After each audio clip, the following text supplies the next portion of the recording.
અમરેલી જિલ્લામાં છોટા સરદાર તરીકે ઓળખાતા સુરતના ઉદ્યોગપતિ અને અનોખો સંકલ્પ ગુજરાત નહીં દેશ નહીં વર્લ્ડમાં ખબર પડવી જોઈએ કે સરદાર વલ્લભભાઈ પટેલ હજુ જીવે છે। બાબરા તાલુકાના ચમાડી ગામના ઉદ્યોગપતિ અને સરદાર પ્રેમી ગોપાલભાઈના જીવનમાં એક વાયરલ ક્લિપ દ્વારા સરદાર પ્રત્યેનો પ્રેમ ઉભરી આવ્યો છે। શું છે હકીકત, જોઈએ આ સ્પેશિયલ રિપોર્ટમાં। આ છે અમરેલી જિલ્લાના બાબરા તાલુકાનું ચમાડી ગામ। આ ગામે રહેતા ઉદ્યોગપતિ અને સરદાર પ્રેમી ગોપાલભાઈ વસ્ત્રપ્રા બચપનથી જ વલ્લભભાઈ પટેલના દેશ પ્રત્યેના બલિદાન પ્રભાવિત હતા, પરંતુ એક મોબાઈલમાં વાયરલ વિડીયો ક્લિપ કે જેમાં વિદ્યાર્થીઓને પૂછવામાં આવે છે કે મહાત્મા ગાંધીની હત્યા કોણે કરી, ત્યારે વિદ્યાર્થી કહે છે કે સરદાર વલ્લભભાઈ પટેલ।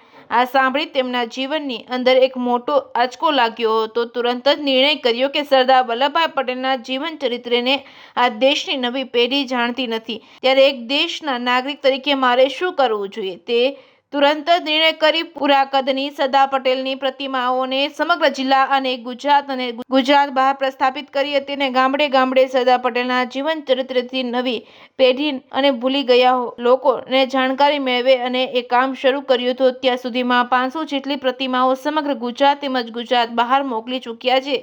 ત્યારે આજે અમરેલી જિલ્લાના સાવરકુંડલા વિધાનસભા વિસ્તારના ધારાસભ્ય મહેશ કસવાલાના, બાબરા લાઠી વિધાનસભાના ધારાસભ્ય જનક કરાવિયા અને જિલ્લા પંચાયતના પ્રમુખ ભરતભાઈ સુતરિયાની ઉપસ્થિતિમાં લીલિયા તાલુકાના 32 ગામના અગ્રણીઓને સરદાર પટેલની પુરાકદની પ્રતિમાઓ આપવામાં આવી હતી। 5000 જેટલી સરદાર પટેલની પ્રતિમાઓ સમગ્ર વિશ્વની અંદર પહોંચાડવાનો સરદાર પ્રેમી ગોપાલભાઈનો નિર્ણય હતો।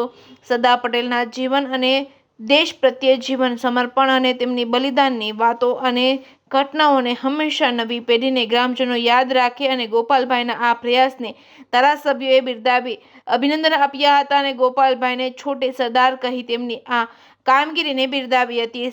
સરદાર પ્રેમી ગોપાલભાઈ વસ્ત્રપ્રા આવી અત્યાર સુધીની અંદર 500 જેટલી સરદાર પટેલની પ્રતિમાનું વિતરણ કરી નાખ્યું છે, ત્યારે સતત દર મહિને તબક્કાવાર આ વિતરણ શરૂ કરવામાં આવ્યું છે અને આજે લીલિયા તાલુકાના 32 ગામના સરપંચો તેમજ અગ્રણીઓ વાહનોમાં સરદાર પટેલની પ્રતિમાઓને લેવા માટે આવ્યા છે। ગોપાલભાઈના આ પ્રયાસને સ્ટેચ્યુ લેવા આવનાર સરપંચો તેમજ અગ્રણીઓએ ખૂબ આવકાર્યા હતા। નવી પેઢીને દેશ માટે બલિદાન આપનાર યુગ પુરુષની હંમેશા યાદ રહે તે માટે ખાસ અભિનંદન પાઠવ્યા હતા। અંગ્રેજોની ચુડાલમાંથી ભારત દેશને આઝાદ કરાવવામાં અનેક નેતાઓએ બલિદાન આપ્યા છે, જેમાં સરદાર વલ્લભભાઈ પટેલનું ખૂબ જ મહત્વનું યોગદાન છે, જે નવી પેઢી હંમેશા યાદ રાખે તે માટે સરદાર પ્રેમી ગોપાલભાઈના પ્રયાસ ખૂબ જ નોંધનીય છે।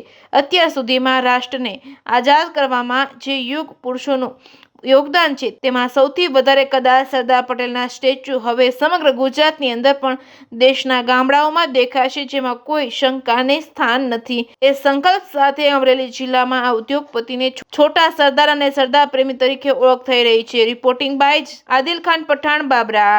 આ પ્રતિમા મૂકવાનો વિચાર, કારણ કે સરદાર સાહેબના જે વિચાર, સરદાર સાહેબે જે દેશ ઉપર એમનો જે વિશ્વાસ અને દેશ ભક્તિ, એણે દેશ માટે જે બલિદાન આપ્યું છે એ જોયું અને મને એમ થયું કે સરદાર સાહેબ માટે આપણે કંઈક કરવું જોઈએ। એ રીતે 147મી જન્મજયંતિ આવી ત્યાર પહેલાં મને એક છે ને સોશિયલ મીડિયામાં એક વિડીયો આવ્યો મારી પાસે। એક બાળકને કોઈએ પૂછ્યું કે મહાત્મા ગાંધીની હત્યા કોણે કરી હતી, તો બાળકને કાંઈ ખબર ન હોય એને કારણે કહી દીધું કે સરદાર વલ્લભભાઈ પટેલે। એટલે મને આત્માને બહુ દુઃખ થયું, એમ લાગ્યું કે ખરેખર આપણી ભાવિ પેઢી સરદાર સાહેબને ભૂલી ગઈ છે, ત્યારે આપણે આવું કાર્ય કરવું જોઈએ। કારણ કે જેણે દેશ માટે આજ પણ સરદાર સાહેબના વંશમાંથી કોઈ પણ રાજકારણમાં કે ક્યાંય છે નહીં, એણે એટલું બલિદાન દીધું છે। મેં 2022ની અંદર સરદાર સાહેબની 147મી જન્મજયંતિ હતી ત્યારે બહુ કોશિશ કરી પરિવારમાંથી લાવવા માટે, ત્યારે કીધું કે અમે સ્ટેજ ઉપર નથી આવતા, અને ત્યારે મેં સંકલ્પ લીધેલો કે ગુજરાતની આ દેશના કે વિદેશ સુધી કે 5000 પ્રતિમા મેકી અને વિદેશને પણ ખ્યાલ આવે કે સરદાર સાહેબ હજી ગુજરાતની અંદર જીવિત છે। અને આ સંકલ્પ સાકાર કરવા માટે ગામડે ગામડેથી બધા ગામને, જે ગામને આપણે જાણ કરવી છે તાલુકા લેવલે, તો તાલુકેથી બધા લોકો આવી, આગેવાનો સરપંચો આવીને સરદાર સાહેબની પ્રતિમા લઈ જાય છે અને સારી રીતે ભવ્યથી ભવ્ય જગ્યાએ અને અનાવરણ કરવા માટેનું સ્ટેન્ડ બનાવી અને એ કાર્યક્રમ સફળ કરવા માટે બધા એમાં આજે લીલિયા તાલુકાના 34 ગામ છે. હમણાં એની પહેલાં 5 તારીખે આપણે કુકાવા વડિયાના 24 ગામ બાકી હતા. બાકીના ગામમાં તો આપી દીધી હતી. અત્યાર સુધીમાં આપણે 500 ઉપર પ્રતિમા વહી ગઈ છે. આપણે 5000 પ્રતિમા આપવાનો સંકલ્પ છે અને પછી ભગવાનની ઈચ્છા હશે તો જે વધારો ઘટશે તો આપશું. એ હેતુથી આપણે આ કાર્ય કરી રહ્યા છે ને આપ સૌના સહયોગથી આ કાર્ય સફળ થાય એવી આશા રાખું છું. ચમાડી ખાતે જ્યારે સૌ પ્રથમ વખત ગોપાલભાઈ સરદારના આ જે સ્ટેચ્યુનું અનાવરણ કર્યું અને ત્યારે દરેક કાર્યક્રમમાં હું હાજર છું અને એમણે જે સંકલ્પ કર્યો છે કે 5000 સરદાર સાહેબની મૂર્તિ ગામે ગામ લાગે, ત્યારે સૌ પ્રથમ તો એક મિની સરદાર તરીકે હું ગોપાલભાઈ વસ્ત્રપરાને ખૂબ ખૂબ અભિનંદન આપું છું કે એમણે એક એવો સંકલ્પ કરી અને ગામડે ગામડે સરદાર સાહેબનું જે જીવન હતું એ જીવન એમનું સતત કાર્યરત રહે કે લોકોની વચ્ચે એમ લાગે કે સરદાર સાહેબ આજે જીવિત છે. અને ગામડે ગામડે અત્યારે અમે જ્યારે પ્રવાસમાં નીકળીએ ને સરદાર સાહેબનું સ્ટેચ્યુ લાગેલું હોય ત્યારે ગોપાલભાઈની પણ યાદ આવે કે આજે આ ગોપાલભાઈ આ ગામની અંદર સરદારનું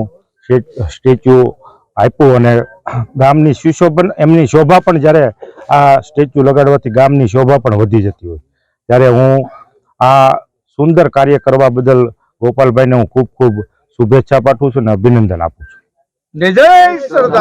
મારું નામ ધર્મેશ દેસાઈ છે. હું સલડી ગામથી આવું છું, લીલિયા તાલુકો. અને આજે અમે ચમાડી ખાતે ગોપાલભાઈ વસ્ત્રાપરાની ત્યાં આવ્યા છીએ અને એમનો સંકલ્પ છે કે ગામો ગામ સરદાર છે એના વિચારો એના સ્ટેચ્યુ થકી પહોંચે, એટલા માટે આજે અમે 34 ગામના પ્રતિનિધિઓ અહીંયા સ્ટેચ્યુ લેવા માટે આવ્યા છીએ.